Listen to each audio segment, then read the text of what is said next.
Geografia e aqui no Explicador Virtual a gente vai dar continuidade ao conteúdo do 9º ano. E o assunto é Geografia do Consumo. Bom, a gente viu que existe uma grande diferença de capacidade de consumo quando a gente leva em consideração as classes sociais. No caso do Brasil, existe uma grande concentração de renda. Então a gente viu que proporcionalmente a classe A consome muito mais, a classe A e B consome muito mais do que a classe B, C e D. Isso é em função da concentração de renda. Isso mostra, basicamente, que eu não tenho um processo democrático de acesso ao consumo. Isso vai ser produzido também em âmbito global. Então, em âmbito global existem distinções entre países e suas respectivas populações em relação aos níveis de consumo. Por exemplo, essa foto aqui é uma foto de uma aglomeração de pessoas para entrar numa loja na chamada Black Friday, que é um saldão que tem no dia posterior ao Thanksgiving, que é o Dia de Ação de Graças dos Estados Unidos, que é o principal feriado, o Natal deles. Nesse caso especificamente, eu vou observar que eu tenho uma grande aglomeração e que eu tenho uma grande busca de consumo, que é muito típica dessa região.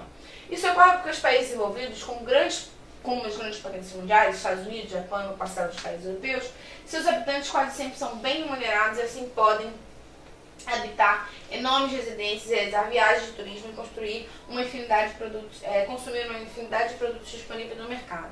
Então, a capacidade média de consumo de um americano é muito maior do que a capacidade média de consumo de um brasileiro, como eu já tinha dito. Isso porque você tem uma infraestrutura melhor, você tem salários melhores, uma mão de obra tem de ser mais remunerada, o Estado é um Estado forte que pode promover políticas de bem-estar mais bem ajustadas. Isso tudo, você tem indústrias mais bem desenvolvidas, então a concentração de dinheiro, de circulação de dinheiro é muito maior nesses casos. Isso faz com que eu tenha um consumo médio muito grande. Isso no caso dos Estados Unidos. No caso dos países da Europa, alguns países da Europa, você tem ainda, além disso tudo, você ainda tem um Estado que oferece bem-estar. Então a saúde e a educação são gratuitos, então sobra mais dinheiro para o consumo de outros tipos de bens. Então isso vai ajudar para que eu tenha bastante diferença mundial entre o poder de consumo. Quando eu vou olhar os países subdesenvolvidos, essa realidade não se emprega, Você tem menos dinheiro circulando, existe menos dinheiro público, menos dinheiro do Estado, isso vai fazer com que eu tenha também uma diferença nesse quesito. Bom, ao contrário, as nações menos desenvolvidas economicamente, as populações ficam excluídas do consumo. As pessoas não possuem sequer os serviços básicos, como acesso à saúde, esgoto, água tratada. Geralmente, os países com essas características são localizados na América do Sul, África e Ásia e outros países do Sul. A gente já viu que tinha aquela divisão entre Norte e Sul, lembrando que não é uma divisão geográfica. Aqui é uma foto de um mercado, a gente vê que tem o chão de terra batida, as construções são mais simples, você vai consumir produtos naturais, então o acesso a produtos industrializados, a consumo, também acaba sendo menos restrito. Agora, um detalhe que é importante frisar.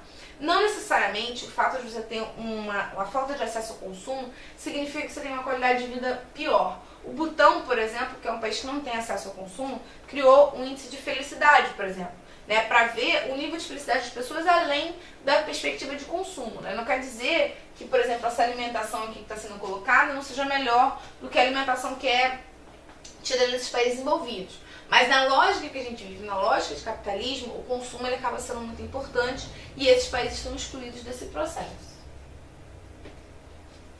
Bom, uma outra questão importante dentro da lógica do consumo é a ideia de propagar o que você quer consumir. A gente viu anteriormente que o mercado consumidor ele é constituído pelas pessoas que podem consumir serviços ou produtos.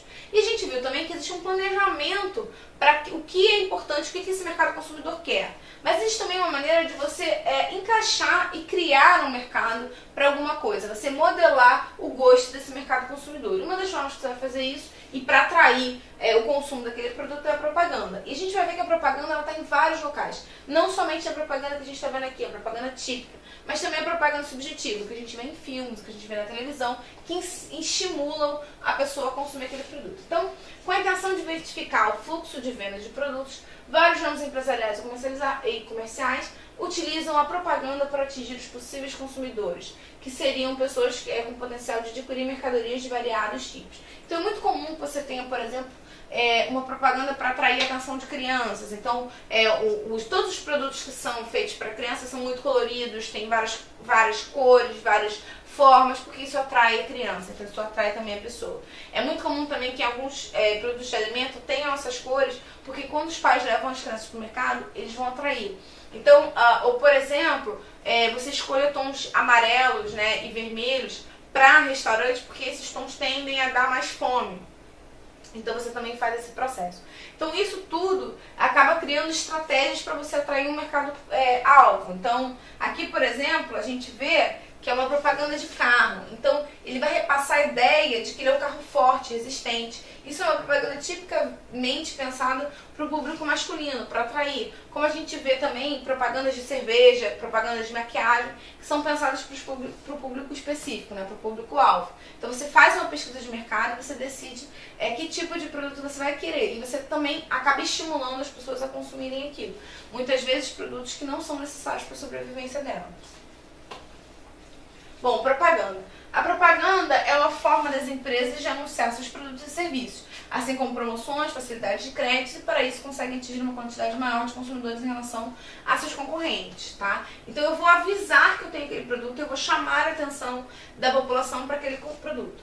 As propagandas difundidas nos meios de comunicação em massa, televisão, internet, rádio, revistas, jornais impressos e outros, conseguem aguçar as pessoas a vontade de comprar. Então, mais do que anunciar os produtos, a propaganda tem o objetivo de fazer com que o mercado consumidor tenha vontade de consumir aquele produto. Então, se você vende um chocolate, você fazer a imagem do chocolate caindo em câmera lenta, né, derretido, para que o consumidor, quando veja aquilo, ele tenha vontade de consumir aquilo. Então, cria um gosto, né? Mesmo que o produto não seja indispensável naquele momento. Ou então você vai fazer um produto de um utensílio, você vai fazer uma propaganda de um utensílio. Você cria situações que mostram aquele utensílio como extremamente necessário, quando na verdade ele não são fundamental para a sobrevivência das pessoas, mas as pessoas acabam comprando. Então essa é a lógica de consumo. Ela vai criar, além do que a gente viu de mudanças no sistema de transporte, um processo de industrialização, mudança na paisagem com as propagandas, também vai gerar um outro problema, que é o lixo, quando você acumula muitos produtos que você não precisa. Então a indústria de consumo é importante porque ela vai alterar o meio ambiente, ela vai alterar também a lógica de distribuição das empresas no mundo e de transporte, como a gente já viu. Eu espero que tenha ficado claro. Tchau!